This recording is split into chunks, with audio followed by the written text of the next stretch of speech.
This is the Dilemmas on Screen, a Jewish perspective podcast, where we take ambiguous moral situations in fictional popular movies and TV shows and analyze them from a Torah lens. As a quick overview, Severus Snape is a professor at Hogwarts. Snape is a suspicious character who is constantly, over the course of the series, suggested to be in league with the bad guys, and is friendly with the bad guy students at Hogwarts. That being said, Dumbledore trusts Snape, and it is repeatedly made clear how much he trusts Snape. The audience is never told why. The audience does know that Snape is serving as a double agent and infiltrated Voldemort's ranks back in the day, and when Voldemort returns, Snape goes undercover again. Snape pretends that he is working for Voldemort and spying on Dumbledore on Voldemort's behalf, but we are meant to understand it is really the opposite. Snape is actually working for Dumbledore. Despite Harry's doubts, Dumbledore won't hear a word against Snape. With respect to the specific scenario we'll be analyzing, at the end of Book 6, Dumbledore is cornered by Draco Malfoy, one of the bad guy students. Malfoy, though a bit of a bully and thug, has not really done anything especially heinous. Harry Potter is present, but at least in the books, he's immobilized and silenced, but he can see everything. We learn that Malfoy was tasked by Voldemort to kill Dumbledore. Dumbledore is lying helpless and wandless before Malfoy. Malfoy has a significant amount of time to kill Dumbledore. Nonetheless, Malfoy continues to hesitate. He cannot bring himself to murder Dumbledore. Finally, a few more adult and menacing bad guys appear on the scene. These bad guys urge Draco to kill Dumbledore. One even volunteers to kill Dumbledore for him. Draco still will not kill Dumbledore. Then, Snape appears on the scene. It is unclear what Snape will do. Remember, he is a double agent. On the one hand, he's close to Dumbledore. On the other hand, he serves Voldemort. And now here we are. Dumbledore's there. The bad guys are there. What's Snape going to do? Now, Dumbledore, in a begging voice, says, "Severus, please." Snape then murders Dumbledore and flees with the bad guys. There's no more pretense that he operates with the good guys, i.e. Dumbledore's team. He's a bad guy. That's the end of Book 6. Then we get to the end of Book 7, or the 8th movie. As seen through Snape's memories, the audience learns that Dumbledore, through his own mistake, was on the receiving end of a powerful curse. Dumbledore has up to a year to live. This event occurs at the beginning of the 6th book, and is therefore a little less than a year before Snape murders Dumbledore, which occurs at the end of Book 6. That means Dumbledore apparently had only a few months left to live at the time he was killed. Snape was the one to help Dumbledore recover from the curse. Otherwise, Dumbledore would likely have died back then. We also learned that Dumbledore asked Snape to kill him. Therefore, Snape had Dumbledore's consent. Also, Dumbledore was on borrowed time, who's going to die soon anyway. Dumbledore did not want to be tortured. In fact, Dumbledore expressed concerns about the exact people who happened to show up when Malfoy had Dumbledore cornered. Snape knew this. Dumbledore apparently was not certain that Snape, in murdering Dumbledore, would suffer damage to Snape's soul for sparing an old man pain and humiliation. To quote from the books, Snape says, "If you don't mind dying, why not let Draco do it?" Dumbledore responds, "That boy's soul is not yet so damaged. I would not have it ripped apart on my account." And then Snape says, "And my soul, Dumbledore? Mine?" Dumbledore says, "You alone know whether it will harm your soul to help an old man avoid pain and humiliation." Snape was able to carry on as a spy for the good guys against Voldemort. Note, the good guys did not realize Snape was still a spy at this point, as everyone thought Snape killed Dumbledore as a bad act. As such, Snape's role as a spy was less related to actively supplying information to the good guys, and more to sabotage Voldemort from the inside, / protect the good guys, even if the good guys didn't realize this. Snape was able to protect the students at Hogwarts. Without Snape, a considerably more cruel servant of Voldemort's would have taken over. These are all things that we learned at the end of Book 7. Now, with that, we have a few questions we'd like answered. 1. Just to start off easy. Is murder allowed? Does Jewish law allow for murder? 2. How about consent? Can Dumbledore allow someone else to kill him? 3. Snape saved Dumbledore's life. Does that change anything? What if I'm consenting to allow the person who saved me to subsequently murder me? 4. Dumbledore was concerned he was going to be tortured. Does that change anything? 5. What if the victim is going to die soon anyway? Dumbledore had a couple of months left to live. Does that change anything? Is it not murder at all? Does it maybe get bumped down to manslaughter? And 6. And this turns to the more positive potential points. What if it's one life for another? Malfoy is being threatened by Voldemort. Voldemort would kill not only Malfoy, but his entire family if Malfoy failed to kill Dumbledore. As such, if Snape or anyone did not kill Dumbledore, Malfoy would have died, and so would his family. 7. What if Snape murdering Dumbledore serves a broader goal? Can a person allow himself to be murdered for a greater cause? Dumbledore wanted Snape to protect the students at Hogwarts after Voldemort takes over. One example, again quoting from the books, Dumbledore asks, You will do all in your power to protect the students of Hogwarts? And Snape stiffly nods. And another quote is again from Dumbledore. I'm counting upon you, i.e. Snape, to remain in Lord Voldemort's good books as long as possible, or Hogwarts will be left to the mercy of the Carrows. Again, trying to protect the students at Hogwarts. 8. Is someone allowed to incur spiritual damage to oneself for another person's spiritual well-being? Can I sacrifice my soul to save someone else's soul? 9. How would incurring spiritual damage to oneself for another's physical well-being? Can one sacrifice one's soul to protect someone else? And 10. Does packaging all of these reasons together, even if separately they do not justify the murder, will they together justify it? Those are some of our questions. Let's see. I am excited to welcome Rabbi Daniel Sentell to this episode to answer our questions. Rabbi Sentell has served as rabbi in congregation Beis Meir Chevra Shas in Monsey, New York, as a dayan in the Beis Yosef Beis Din in Borough Park, and as an editor for Machon Ayil. He has also served as a scholar in residence in Monsey, New York, Worcester, Massachusetts, and various other communities. He currently lives in St. Louis with his family. So, Rabbi Sentell, thank you so much for joining us. I guess let's not hesitate. Let's go straight into it. I guess we'll start easy. So, at the end of Book 6, we have just straight up murder. So, what's the Torah's view on murder? Don't do it. The verse says, "Lo sirtzach," thou shalt not murder. And I think we all intuitively sense there's something wrong about it as well. Okay, so now we'll start getting into the mitigating circumstances. So as we know, there was consent involved, right? Dumbledore said, it's okay if you just choose to kill me. So what's the Torah's view on that? Does a person have the right to consent to allow somebody else to kill them, to murder them? So that's a good question because it really brings into conflict two very primordial values, let's say, of the Torah. One is thou shalt not kill. Obviously, you're not allowed to kill anybody. The second is autonomy. The Torah obviously gives us free will, and each person has to decide for their own what they should be doing. Bechira, it's an underlying fundamental precept of Judaism that we are able to choose what we want to do. So in that case, what happens when those two values come into conflict? On one hand, autonomy. On the other hand, the Torah telling us, don't kill. So the Torah tells us which one wins. It's don't kill. So in that sense, autonomy has to take a back seat. Even to commit suicide, we're not allowed. So we don't even have that autonomy. Murder is just absolutely forbidden. So that makes sense. But it doesn't make sense that Dumbledore was giving consent to Snape to murder him. Now, the reason why this might change things is because Snape saved Dumbledore's life. In terms of, that's the question. Does that change anything if A saves B's life and then B says, hey, it's okay if you murder me? I mean, is there any lenience here? Is it like, look, I mean, the guy's consenting, but he wouldn't be here to begin with if it wasn't for the person who saved him. Does that like mitigate that at all? Although we do find such a concept by things that you can own, like animals. When Noah saved the animals from the flood, God thereby granted him control over them after the fact, even that he was allowed to eat them, which he couldn't do before the flood. However, that stops with animals. By people, we don't have any such concepts. If you save somebody, great. That's a tremendous mitzvah, but it doesn't give you any ownership over their body. Got it. I guess the only other, mitigating circumstance I can think of under consent is one of the reasons why consent was given was because there was a concern that he was going to be tortured. He verbalized this, and it seemed like it was accurate in terms of before Snape was even able to get there. There were other parties who arrived earlier. They had a reputation for cruelty, and it was predicted that they, in fact, would have tortured him. Now it's not just an issue of like, okay, you don't have a right over somebody's life. You can't just kill them just because you saved them. You don't have a right over your own life to decide whether or not you die. But if you're facing potential protracted torture, does that mitigate? Are you allowed to, presumably someone would be like, I'd much prefer please kill me before these other people get a hand on me. Does that change anything? So we do have a case like that in Tanakh. King Saul, Shaul HaMelech, at the end of his life, he knew he was going to die. And he also knew that the invading army, the Plishtim, the Philistines, were going to try to torture him if they caught him. So he sought to commit suicide at that point. There is a discussion amongst the commentators. Why was he permitted to commit suicide? And we assume that he was.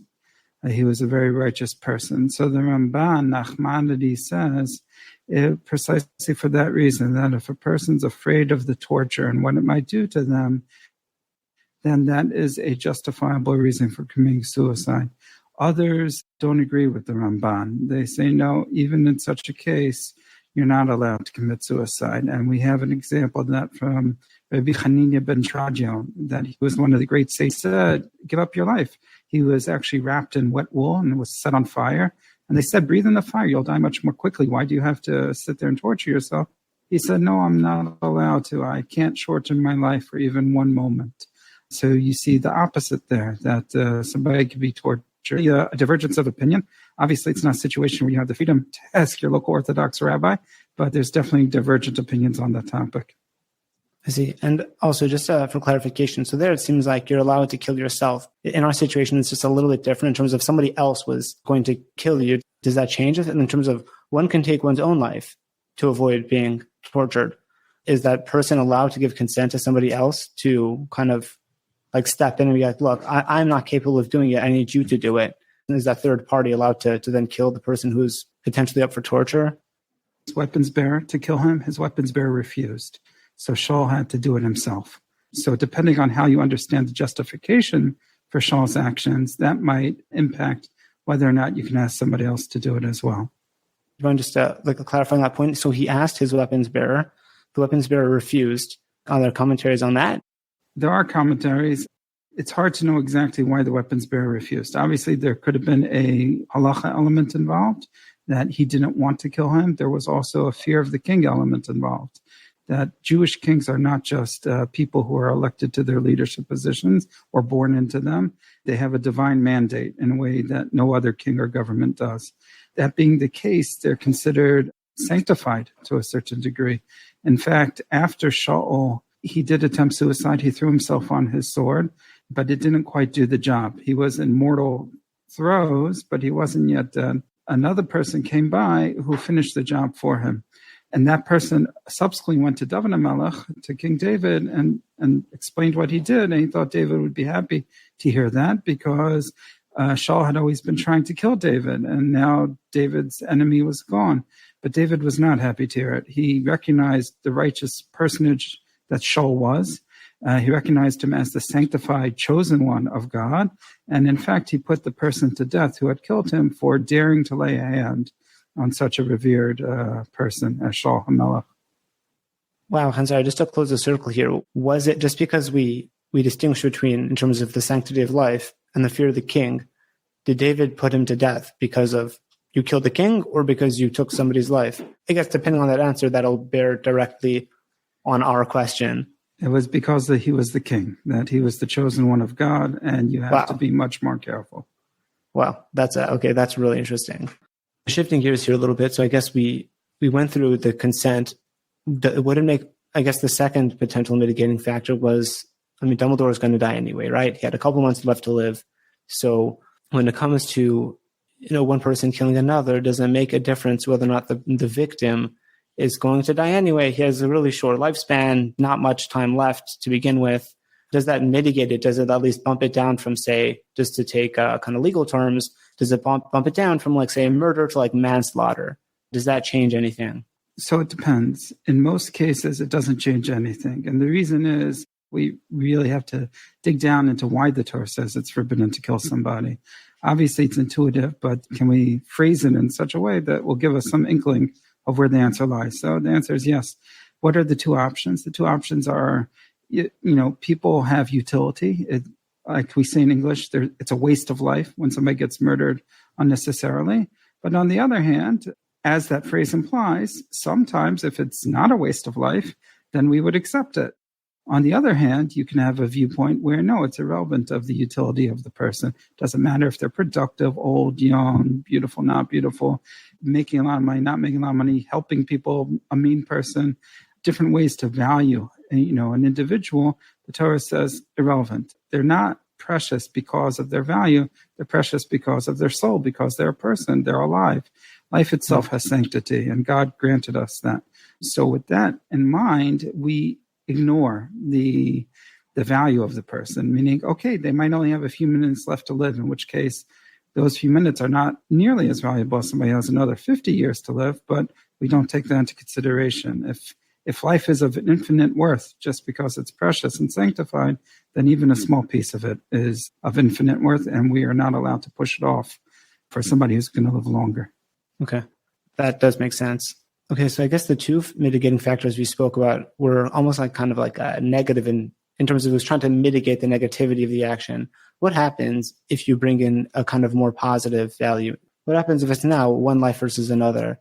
Like the whole reason why this whole situation arose was because the student, right, Draco Malfoy, was threatened with death in terms of, Draco, you killed Dumbledore, or we're going to kill you.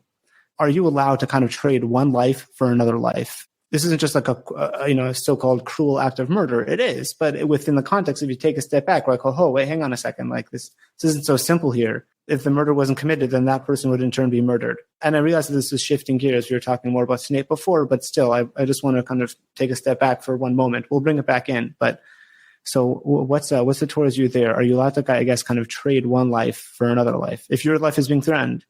It depends. If somebody's putting a gun to one's head and saying, kill this person or we're going to kill you, then you have to allow yourself to be killed. The Gemara in Sanhedrin says, "My chaziso, what have you seen that his blood is redder than yours, or that your blood is redder than his?" You have no way to value whose life is more precious, like we explained before. It's not a utility thing. So that being the case, you have no right to take his life just to save your own. The one exception to that is if that person is an aggressor. If the person who's threatening you, you can remove that threat by killing him, by killing the aggressor, then that you're definitely allowed to do. The Torah believes in self-defense, and it believes in proactive self-defense. If you're in a situation where you know somebody is bound to hurt you or kill you, you're definitely allowed to be proactive and kill that person first.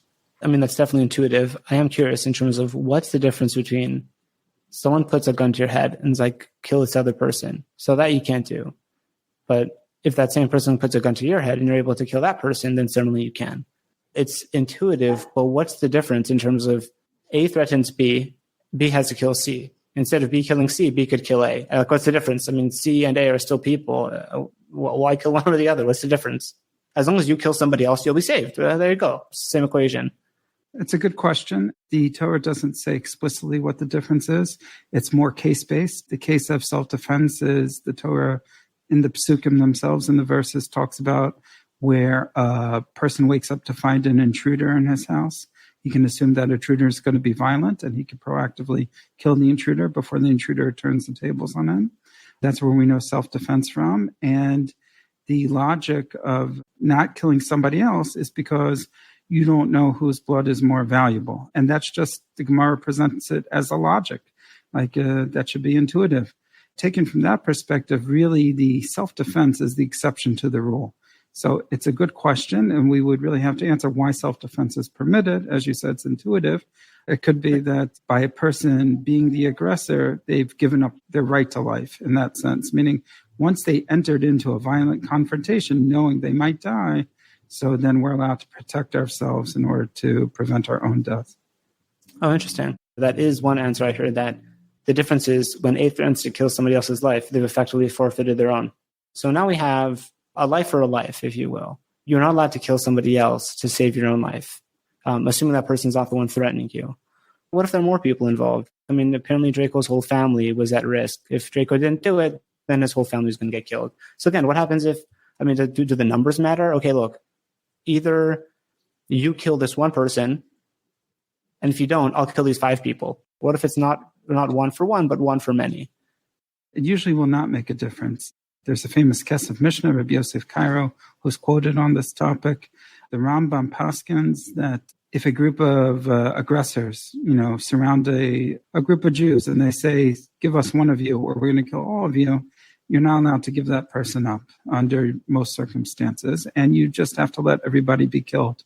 So there, the commentators do discuss the logic of whose blood is more red would not seem to apply in this case. As you just mentioned, there's a clear calculus. Shouldn't we say that multiple people are definitely worth more than just one? Why then is the halacha that way? Why are we not allowed to give up that one life in order to save the many? The Kesef Mishnah suggests that perhaps this was just a tradition that the rabbis had. Halacha Moshe Sinai, something that came down in the oral tradition, that the rule applies even in such a case, that even where many people might die, you're still not allowed to kill the one willy-nilly in order to save them.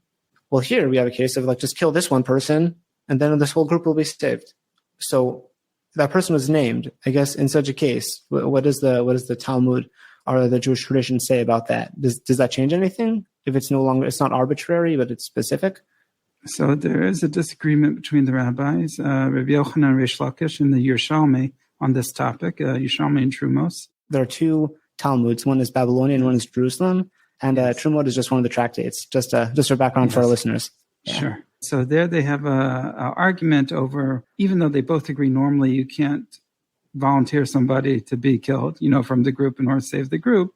But what if the person's named? Or what if they're named and they deserve to die anyway? Like they were a former murderer and the government wants to get them, kind of thing. Interesting. One of the rabbis holds that naming alone is enough, because by naming the person, that person now is no longer part of the group, but they're an individual that is actually threatening the group. It might not be through any fault of their own, but that's the reality. Because of their presence, the group might be killed. So they might be considered a pursuer in such a case, a rodef. Yeah, I was about to ask, is that kind of the whole factor of they've forfeited their life? Because if they choose not to go, then they're actually they're effectively putting everyone else's life at risk. Is that the calculus? Yeah, it's unwilling. And even though they didn't do anything wrong, according to this interpretation, but the mere fact that they are the cause for everybody else's danger makes them effectively an aggressor against everybody else. Wow. Okay. The other opinion holds, no, that's not enough. They didn't do anything wrong. You can't punish them just because, a third party named them to be the victim. If they don't deserve it, they don't deserve it. That opinion holds they actually need to be chayv misa. They have to be guilty and to receive the death penalty. For instance, they're a murderer themselves or something of that nature, in which case, if they're named and they're chayv misa, they really should be getting the death penalty anyway. Then yes, you're justified to throw them out in order to save everybody else. And that's really the way we rule practically. Okay. And then just like you can't sacrifice one life for another life, you can't even do it when it's one life for many lives. That seems to be the conclusion. You can't make that calculus. Again, there's more room to maneuver here if a person is named. Right. Fine. So we'll let that percolate. Maybe we can come back to this point later. But moving on. So here again, so now we're kind of just still talking about this one, almost like this specific situation, maybe a little bit of contextual information. What happens if a person chooses to make a noble sacrifice, right? The reason why Dumbledore is willing to die is for the sake of saving the community, saving the school, saving the students. Does that matter in terms of he's not just dying to save someone else? He's dying for a cause, if you will. In such a case, is one person allowed to allow himself to get killed, to allow somebody else to kill him on purpose, right? In order for a greater cause. But what about that? There also we have precedent. The answer is yes. If we go back to the story of King Shaul, and he did commit suicide, we know that. The question is, what was the justification? So we heard from the Ramban, Nachmanides, that the reason was he was afraid of the torture, and that justified the suicide. As we said, many commentators disagree with that. They feel that's not a heter. That doesn't give one permission to commit suicide. So Shaul's justification really lied in a different direction. The Marashal, Rav Shlomo Luria, who was the major rabbinic figure of the early 1500s, he said the reason why Shaul was justified in committing suicide because he wanted to save the Jewish people. How so? Shaul HaMelech knew that if the Plishtim were to get their hands on him and torture him, and they were definitely going to make a public spectacle of it, as people did when they captured the king in those days, then the Jews, because of their love for their country and for their king, and for their pride in general, would have felt that that was a slight they could not have let pass unanswered. The Jews were not in a position of strength at that time. They would have felt the need to fight back and make a statement like, you can't do that to our king, but they would have been decimated by doing so because the Plishtim were just much stronger at that point. So in order to avoid that situation, Shaul felt it was better to commit suicide in order not to become a public spectacle, thereby saving the Jewish people's reaction and thereby saving the Jewish people. And I guess just to kind of bounce off that, so I can see how Shaul would then be allowed to kill himself. I guess here it's a little more sensitive because, again, we have a third party killing him. And what's interesting is the reason why it's being done is the noble cause here is to allow, which is Snape, right, to allow him to remain covert, right, in terms of he wants to be a covert operative. It would have been an amazing cover. He's just killed the other team's leader. So what could be a better proof of loyalty than that? The thing is he allowed to do that in order to act as a covert operative, right, against Voldemort? Then he would have been able to, in terms of save the school, he could prevent the students from being tortured, being afflicted. He could have maybe turned the tide of the war. Would have been allowed to say, like, for a spy, let's say like the Jews had a spy who could have acted as a spy amongst the Plishtim and kind of, let's say, had the same effect. He could have prevented a war by remaining a spy. Would that spy have been allowed to kill Shaul in such a case? If you see a difference here in facts, then please let us know, because obviously these minor details could lead to huge differences in conclusions.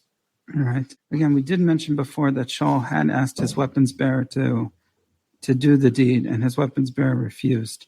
It's hard to know. There is, normally we don't allow third parties to get involved. Ideally, in this situation, if you want to make it kosher, so to speak, Shaul should have committed suicide, and then the spy, if there was such a spy, should have taken credit for it.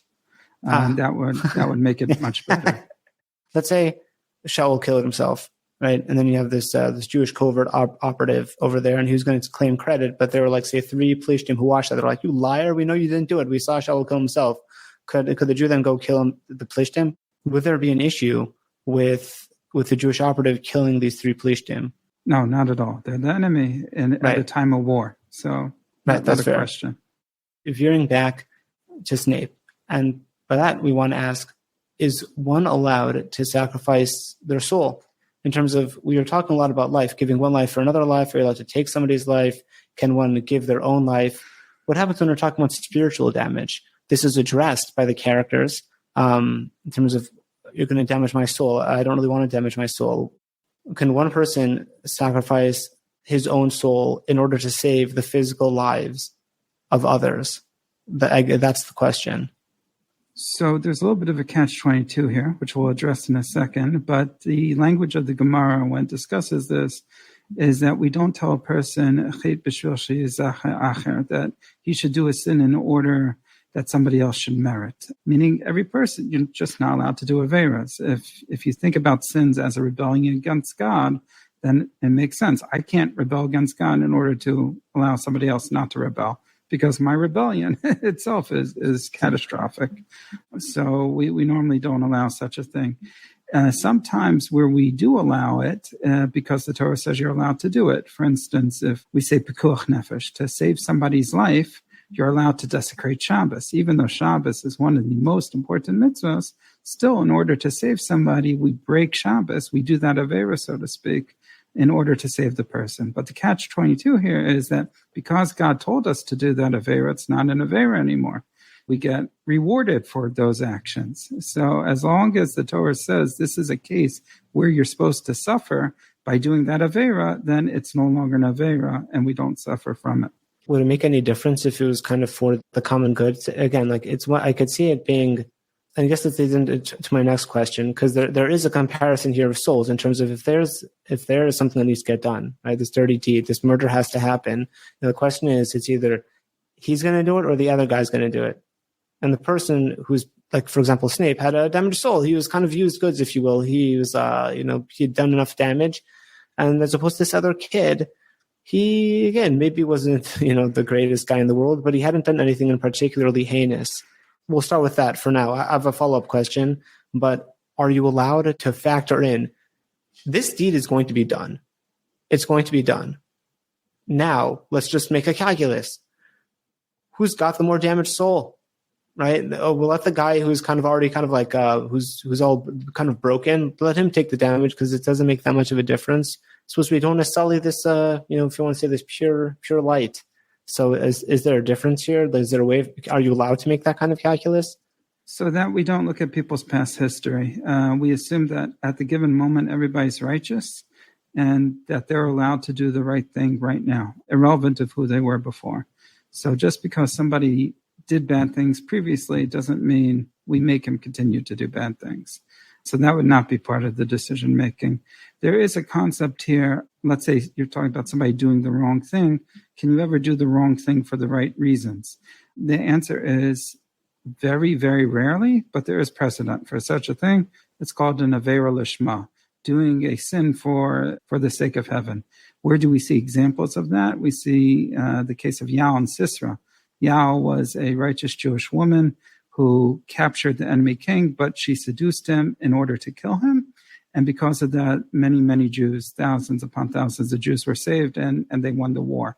The commentators do discuss, the rarity of such an event, and when are you allowed to do such a thing, right? Everybody's like, hello, I could do a sin for the sake of heaven. I've got a long list here.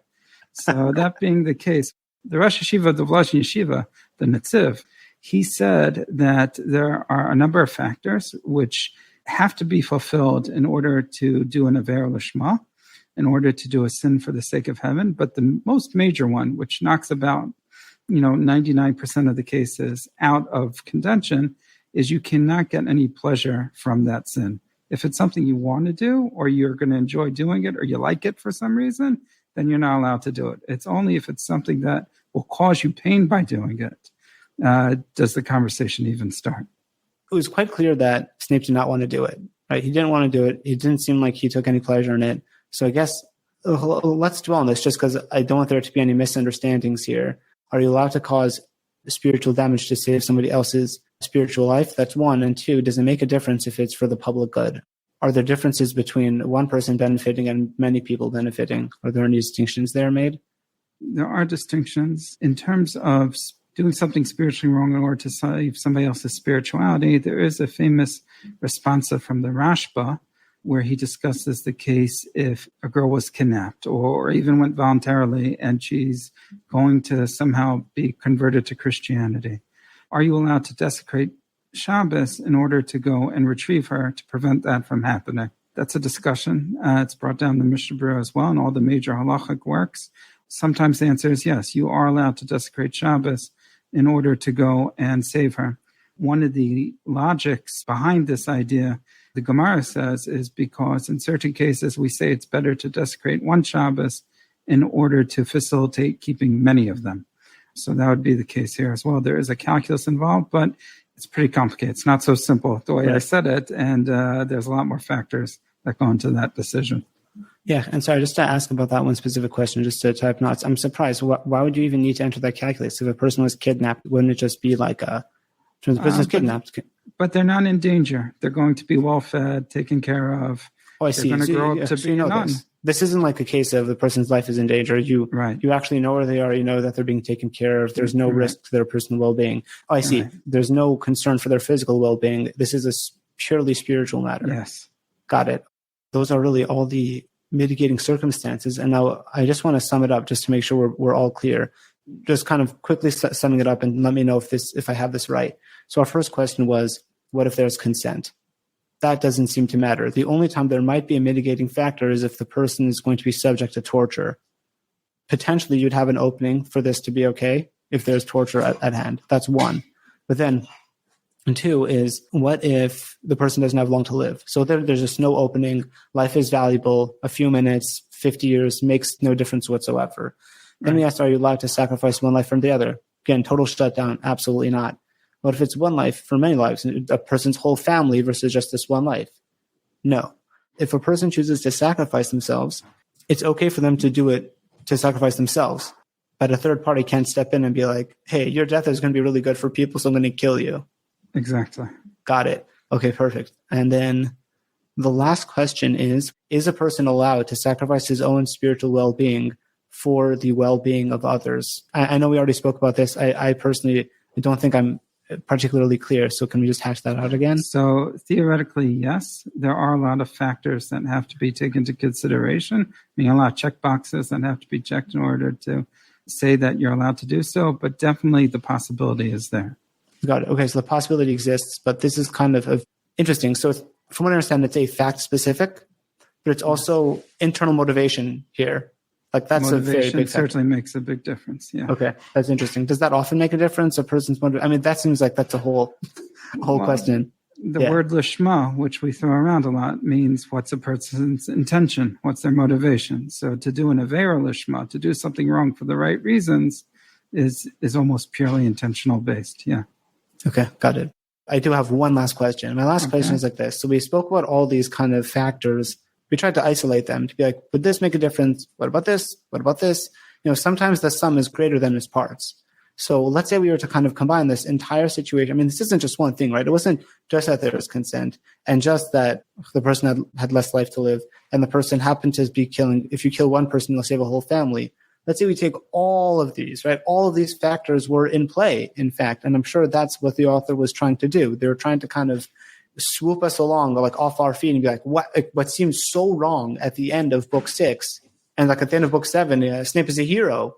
So I guess I want to get a sense. I mean, I guess that is kind of the crux. Taking all of this into account, does it make a difference? Does the Torah recognize, okay, look, this like A won't work and B won't work and C won't work, but if you do A, B, and C, then altogether those things do work.